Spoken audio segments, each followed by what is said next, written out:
हमारे साथ मोहम्मद अली शाजी भी लगातार बने हुए हैं। सर, क्योंकि बलूच लगातार विरोध कर रही हैं, लेकिन बलूचों के इस विरोध की सबसे बड़ी वजह आप क्या मानते हैं?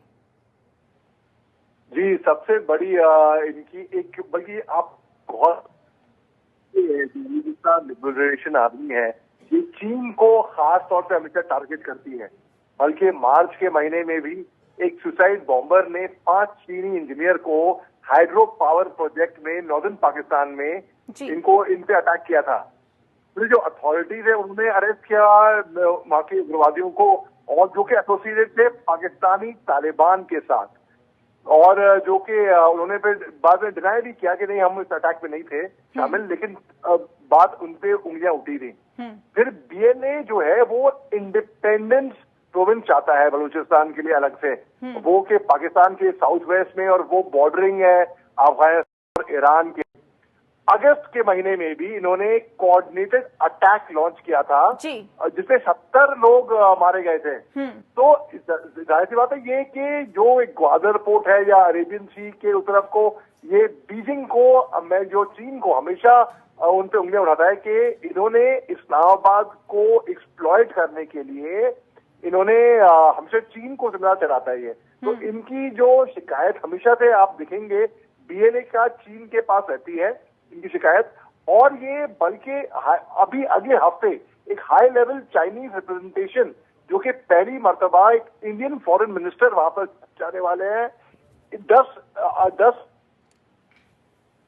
जी नहीं, इनकी सिक्योरिटी हम इनको महफूज रखेंगे, गारंटी नहीं है। कुछ पाकिस्तान में बवाल मचा हुआ है, बिल्कुल पाकिस्तान में बवाल मचा हुआ है, और ये और चीन दोनों मिलकर भाई पता नहीं क्या गेम खेलते हैं।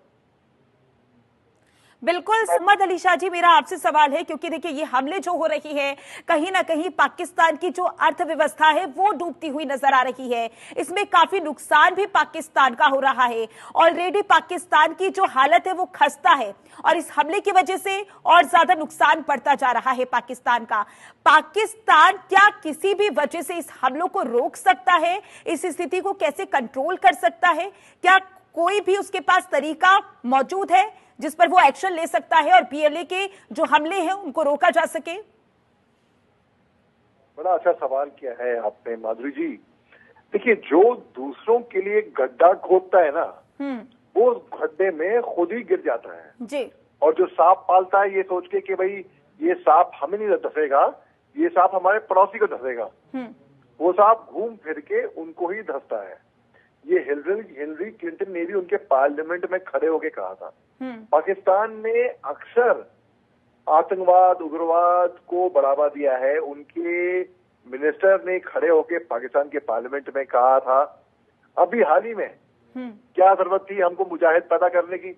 आज की तारीख में वही मुजाहिद हमारे पे भारी पड़ गए हैं। तो पाकिस्तान ने हमेशा आतंक को बढ़ावा दिया है। उनका जो पैसे हैं, आज भूखमारी की स्थिति में पाकिस्तान क्यों है? जो भी बचे कुछ पैसे आए वो खाने के बदले, एम्प्लॉयमेंट के बदले, डेवलपमेंट के बदले उन्होंने लगा दिए उग्रवाद में। इनके जो पूर्व प्रधानमंत्री थे, प्रेसिडेंट थे, बल्कि राष्ट्रपति थे, जुल्फिकार अली भुट्टो, बेनजीर भुट्टो के वालिद साहब के पिता, उन्होंने कहा था एक बार कि पाकिस्तानी घास खा लेंगे लेकिन एटम बम जरूर बनाएंगे भैया। आज की तारीख में न्यूक्लियर पावर जरूर है लेकिन खाने को इनके पास अनाज नहीं है। तो अब आप देखिए जो बलूचिस्तान लिबरेशन आर्मी है, या ये, अच्छा आप सुने, आपने कभी सुना है ये मदाहिया बात, अच्छा चोर बुरा चोर, अच्छा डकैत बुरा डकैत? नहीं सुना होगा आपने। इनके पास कॉन्सेप्ट है पाकिस्तान के अंदर गुड तालिबान और बैड तालिबान का। अरे यार, उग्रवादी होता है अच्छा उग्रवादी और बुरा उग्रवादी। तो ये एक ऐसा वाहिद मुल्क है जो उग्रवाद को हमेशा बढ़ावा देता है, और आज की तारीख में FATF के ग्रे लिस्ट में आ गया था। इनको IMF, इंटरनेशनल मॉनेटरी फंड, इनको पैसे देने से इनकार कर रही थी, कर्जा देने से।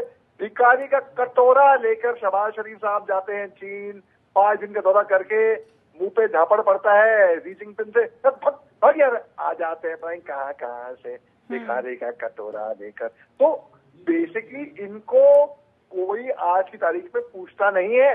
आपने एक और चीज गौर करी है, अगर आप पब्लिकली कहीं पे देखते हैं कोई अगर इंसान गिर जाता है पार्क में, सड़क पे, 10 लोग अलग अलग दिशाओं में दौड़ते हुए उसके पास आते हैं अरे रे रे लगी तो नहीं, गिर तो नहीं, क्या हो गया।